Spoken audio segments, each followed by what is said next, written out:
नहीं यार, of course मुझे खुशी हुई, लेकिन तुम लोग यहाँ अचानक।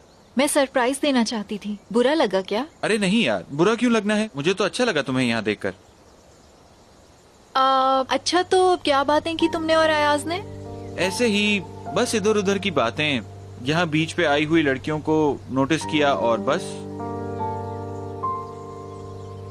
हाँ? अरे यार, इसमें हैरान होने वाली क्या बात है, हम लोग इन लड़कियों से बात ही तो कर रहे थे, तभी तुम लोग आ गए। ठीक है। जी हाँ, आओ।